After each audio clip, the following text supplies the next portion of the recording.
네, 이번 시간에는 세액공제의 마지막 부분 교육비라든가 기부금 쪽을 다뤄보도록 하겠습니다. 교재로는 392쪽이 되겠네요. 교육비 공제 쪽을 다뤄보자면 우리 교육비 공제 대상자를 먼저 살펴볼 필요가 있는데요. 교육비 납입 증명서를 이렇게 가져오게 되면 먼저 의료비에서는 환자가 중요했듯이 교육비 쪽에서는 학생이 누구인지 먼저 중요하게 되겠죠. 그래서 이 체크리스트에 따라서 한번 쭉 보는데 학생이 본인의 기본공제 대상자인가 해서 의료비에서는 소득이나 연령을 모두 묻지 않았는데 교육비에서는 소득은 묻습니다. 그래서 연령 요건을 불문하고 있기 때문에 21살짜리 대학생 자녀가 바로 교육비 공제 대상이 될 수 있는 건 바로 이 연령 요건 불문이라는 그 문구 때문에 그렇죠. 또한 학원비 내는 것들은 해당 사항이 없기 때문에 법정 교육기관인 학교에 주로 납부금조로 내는 그러한 것들이 되겠죠. 다만 이제 미취학 아동, 초등학교 미취학 아동의 경우에는 학원비도 되는 예외사항이 있긴 합니다. 그리고 입학금 수업료 육성회비 같은 그러한 항목이 되는 것이지 무슨 스쿨버스비나 기숙사비 같은 게 되지는 않죠. 그래서 이러한 것을 전체적으로 한번 올해 지출한 것을 올해 공제한도 반영해서 넣는 것을 볼 수 있는데 이 표 여러 번 보게 되죠. 바로 교육비는 연령 요건을 묻지 않고 부양가족도 가능하다라는 것을 말씀드렸고요. 근데 이제 교육비에서 좀 어려운 것은 교육기관을 많이 물어봅니다. 유치원에서부터 대학교까지 정규 과정의 경우에는 그렇게 어렵지가 않겠죠. 다만 여기서 독특한 건 직계 존속은 바로 교육비 공제를 허용하지 않더라는 거예요. 장애인 특수교육기관에 다니신다면 모를까? 그것 빼고는 직계 존속은 교육비 공제를 허용하지 않더라.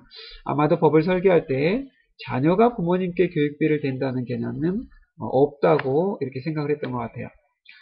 다음에 전공대학, 원격 대학 여러 가지 다 쭉 나오는데 이 중에서도 독특한 건 국외 교육기관이라는 거죠. 다른 공제 항목은 해외에서 지출한 걸 소득공제를 허용하지 않습니다. 그러나 유일하게 교육비만큼은 해외 지출액을 공제를 허용하고 있죠. 다음에 어린이집이라면 미취학 아동일 텐데 이 어린이집도 바로 교육비 공제를 허용하고 있다는 점. 그리고 학원 및 체육시설 요거는 누구만 된다고 했었죠? 그렇죠. 미취학 아동만 된다고 했어요. 그래서 여기 주석 3번에도 보면 초등학교 취학 전 아동을 위한 교육비 한다라고 이야기를 하고 있죠. 그리고 독특한 건 대학원인데요. 이 대학원 같은 경우에는 오직 누구만 돼요? 본인만 바로 공제가 세액공제가 허용이 되죠. 배우자 같은 경우도 대학원에 다닐 수가 있어요. 혹은 본인의 동생이 대학원을 다닐 수 있는 걸 본인이 대줄 수가 있어요. 그러나 해당 사항이 없습니다. 대학원비는 오직 본인만 된다더라. 본인만 되는 게 또 직업능력개발훈련시설도 있긴 하죠. 장애인 특수교육기관은 불문하고 그냥 모두 다 해당 사항이 있고요. 특히 장애인 특수교육기관은 해당 장애인 학생이 소득이 좀 있다 할지라도 그거를 묻지 않습니다. 그래서 좀 더 의료비와 비슷하게 좀 장애인 특수교육기관에 대한 것은 광범위하게 교육비를 허용해주고 있다라고 보시면 되겠죠. 네, 교육기관 쭉 나오게 되겠고 이제 그러한 교육기관에서 어떤 교육비를 내면 되느냐라고 묻는다면 대개는 수업료, 입학금, 공납금 이런 것이 해당이 되겠지만 이제 나중에 차츰 법이 바뀌면서 점점 더 복잡해지면서 급식비도 해당 사항을 있게 만들자라고 해서 급식비도 넣어놨고요. 또한 교과서 구입한 것도 학교에서 교과서를 구입한 것도 해주자. 그리고 교복을 구입한 것도 해주자. 다만 안경처럼 학생 1인당 50만원 한도로만 하고 중고등학생만 해주자. 그래서 초등학생이 교복 구입비가 해당 사항이 없습니다. 초등학생이 무슨 교복을 입느냐고 물어보는 분도 계시겠지만 그런 경우에 사립학교 같은 경우에는 교복을 입는 경우도 있죠. 그래서 중고등학교에 해당이 돼야 되고 1인당 50만원까지만 된다는 것 이해해야 되겠죠. 뿐만 아니라 우리가 또 방과 후 학교를 다닐 수가 있는데 방과 후 학교에서 구입한 도서라든가 방과 후 학교 수업 그러한 비용, 활동 비용도 공제가 되더라 라는 것을 알 수가 있어요. 교육비에서 또 독특한 것은 우리가 학교에서 납부금 영수증을 받아보면 장학금을 받은 것은 빼고 납부한 금액만 나오는 걸 알 수 있는데, 그것은 바로 여기 학교로부터 받은 장학금 같은 거를 전부 다 학교에서 알아서 뺐기 때문에 그렇습니다. 그래서 이러한 장학금 같은 거는 교육비 공제를 또 해주면 안 되기 때문에, 이미 장학금 받을 때 세금을 낸 적이 없죠. 그러니까 그런 건 교육비 공제를 해주지 않도록 했죠. 간혹 이제 사내근로복지기금에서, 사내근로복지기금은 회사에서 설립한 별도의 비영리법인인데요. 거기에서 장학금을 받은 경우에도 교육비에서 빼도록 하고 있어요. 사실 원칙적으로는 교회나 절에서 받은 장학금도 다 교육비 공제에서 빼야 되는 게 원칙이죠. 다만 그런 것은 일일이 다 통제할 수가 없다 보니까 암암리에 넘어가곤 하는데, 원칙적으로는 그렇습니다. 그래서 이제 여러 가지 그런 이야기들이 좀 나오고 있는 걸 알 수가 있고요. 이제 교육비 공제 반영 시기의 문제인데, 대개는 올해 납부했으면 올해 기속분으로 올해 반영을 하면 된다라고 보면 되는데, 좀 독특한 것들이 있을 수 있어요. 수시 모집에 합격이 돼서 아직 고등학생인데 올해 미리 납부한 거야. 그럼 올해 되는 거예요? 내년에 되는 거예요? 네, 이때 대학생이 된 해에 받도록 하고 있습니다. 왜인고하니 고등학생일 때까지만 해도 한도가 1인당 300만원까지 밖에 안 되는데, 대학생인 때는 연 900만원까지 되기 때문에 대학생이 된 연도에 받도록 하고 있고, 해외 유학비 같은 경우에는 선납하는 경우가 많습니다. 학기가 우리랑 달라가지고. 그래서 그런 경우에는 월별로 안분을 할 거냐의 문제가 있는데, 그렇지 않더라. 지출되는 해에 그냥 다 받아버려라. 그래서 올해 9월 달에 1년치를 납부했으면 올해 다 받는 걸로 그렇게 보시면 되겠습니다. 교육비 공제는 의료비처럼 공제 대상 금액을 산정을 먼저 한 다음에 거기에 15%를 곱해서 세액 공제를 해주는 방식으로 하는데요. 본인은 대학원비도 된다 그랬죠? 맞아요. 그거는 한도가 없습니다. 그래서 대학원 다니는 근로자분들은 상당히 혜택을 많이 보는 거죠. 대학원비 1년에 1000만원 정도 내면 1000만원의 15%인 150만원을 세금으로 다시 돌려받을 수가 있게 되겠죠. 배우자 및 부양가족을 위한 교육비가 있다면 대학원은 당연히 본인만 되니까 안 되고요. 대학생은 1인당 900, 고등학교 이하는 1인당 300이에요. 이게 학생 1인당 300, 900이니까 대학생이 2명이 우리 집에 있다 그러면 무려 1800만원까지에 대해서 15%를 세액공제를 받을 수 있더라 라는 걸 알 수가 있겠죠. 장애인 특수교육비가 있다면 본인과 더불어서 한도 없이 전액 다 이 세액공제를 받을 수 있더라 라는 것을 알 수 있습니다. 다만 이제 15%의 율이 적용된다는 게 좀 안타깝긴 하지만, 어쨌든 그것도 상당히 결정세액을 줄이는데 공헌을 한다라고 볼 수 있겠죠. 유일하게 해외에서 지출한 것이 공제되는 게 교육비라고 말씀드렸는데, 국외 교육비가 있다면 다음의 요건을 좀 따져볼 필요가 있어요. 만약에 국외 교육비가 해외 근무자가 해외 현지에서 아이를 학교를 보내고 한 거라면 납입 영수증을 가져오면 아주 이상한 기간이 아닌 이상 유치원 이상이 되는 모든 기간은 다 공제를 해줍니다. 물론 유치원 이상의 실제 기간에 납부금이어야 되지, 무슨 스쿨버스비라든가 한국에서도 안 되는 것들, 학원비라든가 뭐 이런 거는 안 되겠죠. 다만 국내 근무자의 경우, 즉 국내 근무자는 뭐죠? 대개 우리가 흔히 기러기 아빠라고 하는 이러한 분들의 경우에는 고등학생, 대학생이면 위에 국외 근무자하고 똑같이 납입 영수증 가져오면 정식 학교 납부금이라면 다 공제를 허용해 주고요. 중학교 이하라고 한다면 그때는 중학교 졸업 이상의 학력이 있다는 것을 입증을 또 해야 되는 그러한 것이 있어요. 그런데 이제 우리 사문화된 법이긴 한데 국외 유학에 관한 규정이라는 게 있는데, 그 국외 유학에 관한 규정에 의해서 중학교 이상의 학력이 있어야만 유학을 갈 수 있도록, 자비 유학을 갈 수 있도록 해놨어요. 굉장히 독특하죠. 그런데 사실은 중학교 이하도 많이 지금 자비 유학을 가고 있는 상황이니까 그거는 여기 15조 규정에 따라서 부양 의무자와 국외에서 동거한 기간이 1년 이상인 경우에 거기에 해당이 됩니다. 주석 2번에 가서 국세청의 요건 해석을 보면 이 유학 특례 규정이라고 하는데, 이것은 국외에서 1년 이상 아이와 함께 해외 파견을 가서 거기서 거주하다가 애를 LA 중학교에 보낸 거예요. 그러다가 본인이 국내로 다시 복귀 발령이 나서 국내로 복귀를 한 거예요. 그런데 아이는 LA 중학교에서 지금 잘 적응하고 있기 때문에 거기서 애엄마랑 같이 국외에서 계속 지금 사는 경우, 그 경우에 되는 것이지 그냥 자기는 한국에서 계속 있고 아이하고 아이 엄마만 LA 중학교로 유학을 떠난 경우에는 해당 사항이 없다라는 국세적 요건의 제기죠. 이런 부분을 우리는 좀 주의를 해야 되겠죠. 그래서 우리가 교육비에서도 포인트로 잡고 생각해 볼 수 있었던 게 몇 가지가 있었어요. 먼저 대상 학생뿐만 아니라 대상 학생에서 특히 연령 요건을 묻지 않았다라는 점과 그리고 교육기관 측면에서 또 여러 가지 교육기관의 대상이 있었다라는 점. 그래서 특히 대학원비 같은 경우 본인만 된다라는 점. 그리고 교육비의 범위에서도 급식비라든가 교복 구입비 같은 것도 되기 때문에 이런 점을 우리가 좀 생각해 볼 수 있다라는 점. 그러한 여러 가지를 검토해서 전체 금액을 산정을 한 후에 15%를 곱해서 세액공제를 반영하는 게 이 교육비 세액공제가 되겠죠.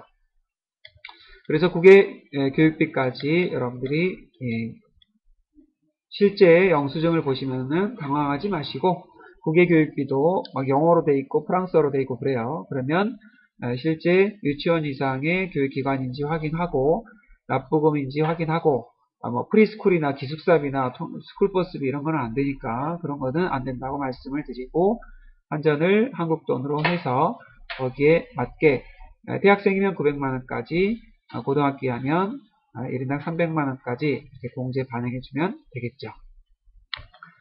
이제 기부금 쪽으로 넘어가서 보면 기부금도 교육비와 더불어서 이제 기부금액의 15% 또는 25%를 세액공제하도록 해놨는데 기부금은 유형이 굉장히 여러 가지가 있죠. 법정기부금, 정치자금, 우리사주조합기부금, 종교외의 기부금, 종교단체 기부금 이렇게 여러 가지가 있어요. 거기 기부금 종류마다 코드를 이렇게 걸어놨는데 이 기부금 종류마다 대상자가 좀 다르죠. 일단 나와 나의 부양가족이 지출한 기부금을 내가 쓸 수 있도록 해놨지만 정치자금과 그리고 우리사주조합 기부금만큼은 그렇지 않더라는 거죠. 여기에서 정치자금은 10만원 초과분이라는 게 나왔는데 왜 그랬을까요? 아까 10만원까지는 이미 정치자금 세액공제 쪽에서 봤기 때문에 기부금 세액공제 쪽에서는 10만원 넘는 금액만을 가져와서 이렇게 본다라고 생각하시면 되겠죠. 따라서 만약에 와이프가 교회에 다니는데 와이프 기부금 영수증을 제가 받을 수 있나요? 라고 물어봤다면 그 배우자분이 소득이 있는 분이라면 나의 기본공제자가 아니니까 안 될 것이고 소득이 없는 분이라면 나의 기본공제자가 될 것이니까 오케이 가능합니다 라고 얘기하면 되겠죠. 안타깝게도 모든 기부금을 다 15% 혹은 25%를 곱해서 해주면 좋겠지만 요것도 1차 한도를 계산을 해서 거기에서 나온 금액의 15%를 곱해서 세액공제를 해준다는 거죠. 다행히도 나의 근로소득 금액이 이 근로소득 금액은 어때요? 총급여에서 근로소득 공제를 뺀 후의 금액이니까 총급여보다는 적은 금액이 되겠죠. 예를 들어 내 근로소득 금액이 1억이다 라고 한다면 1억의 100%까지 법정기부금을 세액공제를 대상액으로 봐주겠다 이거죠. 우리사주조합 기부금은 그 앞선 단계에서 공제받은 걸 뺀 후에 금액의 30%. 종교단체 외와 종교단체는 이제 조금 복잡한데 종교단체 기부금이 있는 경우와 없는 경우로 나누어서 어떻게 한도를 설정하고 있다는 걸 알 수 있어요. 그런데 이 표를 가만히 보다 보니까 2월 공제라는 게 나오는데 다른 공제는 그 해 받고 남으면 그냥 버리고 그 다음에 다시 시작하는 건데 기부금은 이번 연도에 기부를 많이 했을 경우 올해 한도에 걸려서 남으면 최대 5년 동안 넘겨 쓸 수 있도록 하는 제도가 있어요. 이런 걸 2월 공제라고 합니다. 그래서 2월 공제라는 것을 여러분들이 또 보시게 될 텐데 어쨌든 이 기부금은 법적으로는 기부를 많이 할 수 있도록 활성화하기 위해서 이런 걸 만들어놔서 이제 올해 기부한 것뿐만 아니라 전년도 이전에 기부한 것이 올해 넘어온 것이 없는지 그것까지 같이 신경을 써야 되는 그런 상황이 되겠죠. 물론 대부분의 회사들은 그러한 것을 시스템에서 자동 계산하도록 하고 있지만 여러분들이 그러한 것을 계산을 수동으로 할 줄 모른다면 이게 또 전산을 이해하기 어려운 부분이 돼서 여러분들이 반드시 2월 공제 부분을 또 극복을 할 수 있어야 되겠죠. 기부금 영수증을 이렇게 가져오면 박정민이라는 기부자, 이 근로자 본인이 기부한 것 같은데 교회에다 기부한 걸로 봐서 종교단체 기부금, 아까 41번 코드에 해당이 됐던 것 같아요. 올해 기부금이 맞고 토탈 250만 원을 기부했어요. 오케이. 대개 기부단체의 사업자 번호나 고유번호는 납세자 고유번호라는 건데 10자리의 번호가 반드시 있어야 합니다. 그게 없다면 기부금을 국세청에 신고를 해야 되는데 신고할 수가 없게 돼요. 전산에서 오류가 나버려서 신고할 수가 없는 지경이 되니까 여러분들이 반드시 그러한 것이 없이 구비되지 않는 서류라면 반려를 할 수도 있어야 합니다. 이때 기부금을 체크해보면 기부금 지출자가 나의 기본공개 대상자가 맞는가?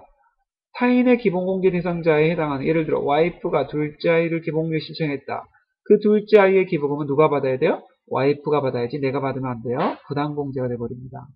또한 공개대상 기부금 단체에 지출한 기부금인가? 혹은 기부금의 분류가 적정한가? 공제대상 기부단체가 아닌데 지출한 것도 있을까요? 실제 실무를 하다 보면 그런 게 있을 수 있어요. 정식 종교단체가 아닌 이상한 곳에 기부하고선 기부금 공개되지 않느냐라고 물어보는데도 그러한 분들도 꽤 있죠. 다음에 기부금을 종교단체 기부를 해놓고선 법정기부금이라고 체크해서 가져오는 분들도 있을 수 있어요. 그런 걸 한번 체크해 봐야 되겠고요. 해당 연도에 지급한 금액이 맞는가? 작년 걸 가져와서 올해 해달라고 하는 분들이 있어요. 그러면 안 되겠죠? 작년 건 작년도 연말정산 때 반영을 하고 그러고도 남는 금액이 있으면 올해 넘어올 수 있는 것이지 작년도에 기부를 해놓고서 책상 속에 넣어놓고 깜빡했다 올해 넣어달라 이렇게 하는 것은 불가능하다는 거죠. 그래서 기부금 유형별 한도는 또 고려했는가? 아까 우리가 봤던 여러가지 한도들을 또 시스템에서 고려를 하게 됩니다. 그래서 기부금의 그 대상 부양가족은 우리 보험료 공제와 더불어 기본공제 대상자와 일치하게 되고요. 다른 항목들처럼 연령을 또 이렇게 배제하고 판단해 준다든가 그렇지를 못하더라는 거죠. 어쨌든 공제 대상자를 판단을 했다면 이제 기부금의 종류를 또 우리가 판단해 봐야 되는데 법정 기부금이 도대체 뭡니까? 이런 기부금을 하는 근로자는 사실 흔치 않습니다.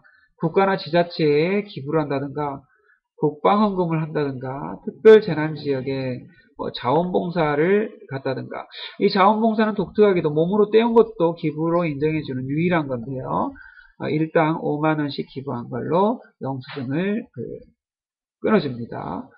그래서 그걸 가져오면 또 기부공제가 되겠고 학교에다가 기부하는 거 되게 학교 같은 경우에는 교수님들이 학교에 기부하는 경우가 많아서 여기에 해당되는 게 꽤 있습니다. 그래서 시설비, 교육비, 장학금, 연구비 이런 걸로 기부를 하는 경우 특히 사립학교가 아무래도 대학은 많죠. 그래서 사립학교 등의 시설비, 교육비, 장학금, 연구비로 기부하는 경우 100%짜리 법정 기부금이 된다고 볼 수 있겠죠. 그리고 나머지는 참고 삼아 보시고 정치자금은 어차피 정당이나 해당 국회의원한테 직접 이제 그 관련 영수증을 수령하게 되겠고요. 우리사주조합 기부금은 우리사주조합에 기부하는 건데 제가 10년 넘게 연말정산을 했지만 단 한 건도 보지 못했습니다. 그만큼 흔히 보기 어려운 기부금이 되겠고요. 지정기부금을 이제 보는 것이 우리가 실무에서 거의 대부분의 기부금을 보는 거라고 볼 수 있는데요. 이 지정기부금에서도 대표적인 기부금이 종교단체 기부금이 되겠죠. 혹은 여러가지 사회복지법인에 기부하는 그러한 기부금들이 될 텐데요. 코드를 굳이 나누자면 종교단체 기부금과 기타의 지정기부금이라고 하셔도 무방하죠. 엄청나게 많은 단체들이 있는데 이런 많은 단체를 우리가 다 외울 수는 없겠죠. 그래서 국세청 홈페이지나 이런 데에서 기부금 단체를 검색할 수 있도록 정보를 제공하기도 하니까 실무에서는 그런 것들을 또 우리가 활용할 수 있어야 되겠죠. 지정기부금 단체는 여러분 참고 삼아 보시되 다만 9번 정도는 체크할 수 있어야 합니다. 노조에다가 노조원인 분들은 노조비를 매달 급여에서 3만원씩 얼마씩 이렇게 공제해서 내는데 그때 그 노조비가 자연스럽게 기부금에 해당이 되고 코드는 종교단체 이외의 기타 지정기부금에 해당이 된다라고 볼 수가 있겠죠. 다음에 또 뒤로 쭉 넘겨보면 이제 기부금은 말씀드렸듯이 올해 기부한 걸 올해 공제받고 끝나는 그런 것이 아니라 과거에 기부한 것도 이제 그 당시에 한도 초과액이 됐다면 올해로 넘어와서 계속 공제를 받게 되는 문제가 되는데 기부금은 종류도 많을 뿐만 아니라 올해 지출한 것도 있고 과거에 지출한 것도 있고 과거도 5년 전 거부터 다 넘어오기 때문에 이게 굉장히 순서를 결정하기가 쉽지가 않죠. 그때 소득이라는 것은 제한이 있기 때문에 그 소득에서 뭐부터 까나갈 것이냐를 결정하는 게 기부금 공제 우선순위라고 볼 수 있어요. 그래서 정치자금 기부금부터 먼저 공제해라. 이 순서를 정해놔야만 여기까지 했더니 끝나더라. 그러면 나머지는 어때요? 어쩌라는 이야기예요? 그렇죠. 내년으로 또 넘겨라. 그 이야기가 되겠죠. 그래서 이 시스템 담당자한테는 순서가 중요한 게 되겠고 우리는 이런 순서가 있구나 라는 정도만 알아두시면 되겠습니다. 우리가 이제 필요한 게 기부금 2월 공제라는 부분이 되겠는데 법정 기부금부터 시작해서 이렇게 최대 5년 동안 넘겨 쓸 수 있도록 하고 있는데 거의 대부분은 종교단체와 그 밖의 기부금이라고 볼 수가 있죠. 그래서 종교단체의 기부금이든 그 밖의 기부금이든 최대 5년간 넘겨 쓸 수 있도록 이렇게 해놨다라는 걸 알 수가 있죠. 아까 말씀드렸듯이 몸으로 때우는 것도 기부금으로 인정해준다라고 했는데 자원봉사 용역 쪽에서 봉사일수당 5만원씩 이렇게 영수증을 끊어주면 기부금으로 인정이 되더라라는 걸 알 수가 있고요. 자, 이제 가장 어려운 부분 중에 하나가 기부금 공제 대상 금액의 한도라는 것인데요. 내 근로소득 금액, 우리 처음에 다뤘을 때 5천만원 중에서 근로소득이 5천만원이 있는데 그 중에서 근로소득 공제라는 걸 빼면 근로소득 금액이 된다라고 했죠. 여기서는 지금 생략되어 있지만 그렇다면 근로소득은 총급여는 예를 들어 5천만원이지만 거기에서 근로소득 공제를 한 1,000만원 정도 뺐더니 근로소득 금액이 4천만원이 나왔더라. 여기서는 과세 표준이 4천만원이 나왔지만 예를 들자면 그렇게 간다 그러면 맞아요. 그래서 총급여를 기준으로 거기까지 전액 다 기부금을 인정해 주는 거 아니냐라고 생각이 쉽지만 그렇지 않더라는 거죠. 이 금액자가 들어가는 것과 들어가지 않은 것은 차이가 있기 때문에 그렇죠.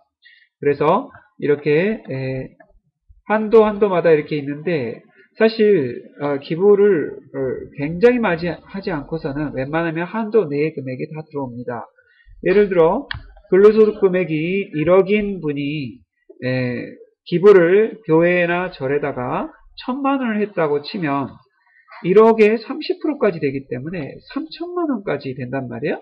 따라서 기부금을 1,000만원씩이나 하는 사람을 흔히 보기도 어렵거니와 한도가 워낙에 높기 때문에 그러한 경우에 물론 교회나 절에다 기부하면 종교단체 기부금이 있는 경우에 해당이 돼서 기준소득 금액이 10%니까 1,000만원까지 된다고 볼 수 있죠. 아까 그 금액을 고아원에다 기부했다면 30%까지니까 3천만원까지 된다고도 볼 수 있겠죠.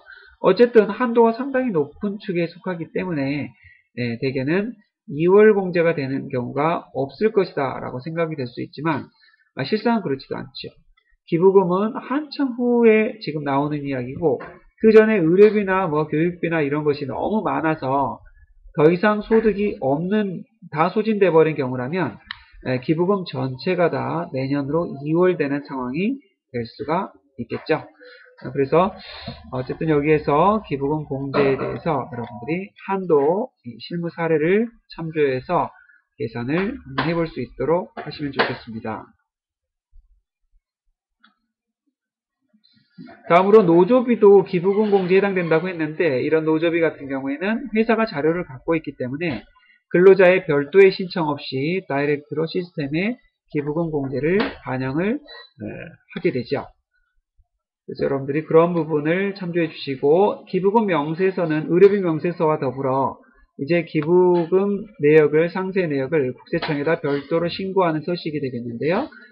이러한 것을 또 신고를 해야 되기 때문에 여기서 보니까 어때요? 기부처의 사업자 번호가 반드시 필요하겠죠. 그래서 이 사업자 번호가 없으면 우리가 접수를 받아주면 또 안 되게 되겠죠. 그래서 반드시 확보를 할 것을 요구하고 있습니다. 또한 여기 기부금 명세서에 보면 기부금 조정 명세라는 게 있어가지고 과거부터 넘어온 기부금들을 전부 다 여기서 관리하고 있다는 걸 알 수 있어요. 따라서 전 근무지에서 입사한 사람이 우리 회사에 들어왔다 그러면 우리가 전 근무지의 기부금 내역을 다 가져오세요 라고 말하기보다 기부금 명세서를 가져오세요 라고 하면 그 사람이 쓰고 남은 기부금이 얼마인지를 이 서식을 통해서 알 수 있기 때문에 전 근무지 기부금 영수증은 뭘 가져오면 될까요? 라고 묻는 사람이 있다면 이 명세서를 가져오세요 라고 이야기하시면 되겠습니다. 다음으로 표준세액공제라는 게 있는데요. 이 표준세액공제는 지금 여기서 쭉 읽어보다시피 소득세액공제 신고에 의한 신고를 하지 않은 경우에 12만원을 적용해 줍니다. 얼마나 할 게 없으면 신고까지 안 했겠어요. 그래서 12만원 정도를 적용해주는 방식으로 끝낸다라고 볼 수 있는데요.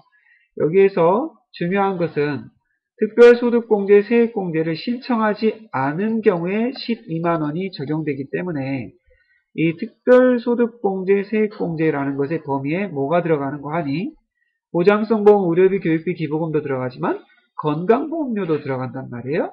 그때 건강보험료는 근로자가 원해서 이걸 반영해 주는 게 아니라 회사에서 자동으로 대부분 시스템에서 반영해 주기 때문에 건강보험료 공제가 유리할지 12만원이 유리할지를 또 근로자가 선택해야 되는 문제가 발생하고, 그래서 많은 회사들이 무엇이 더 유리한지 시스템에서 자동으로 계산하는 것을 아마 준비를 해놨을 겁니다. 만약에 그런 게 없다 그러면 손으로 계산해야 되는 그런 문제가 발생하는데, 어쨌든 기존에 작년까지만 해도 표준 공제라는 게 있어서 100만원을 해주다가 올해부터는 그 12%인 12만원을 해주게 돼서 이제는 이 12만원을 해주는 조건은 무엇이냐? 바로 이러한 공제들을 신청하지 않는 조건을 해주기 때문에 결론적으로 건강보험료 공제도 돼 있고 12만원 표준세액 공제도 돼 있다면 그거는 문제가 있는 시스템이 되겠죠. 그래서 여러분들이 그런 부분은 참고 삼아 알아두시기 바랍니다. 네, 오늘 수고하셨습니다.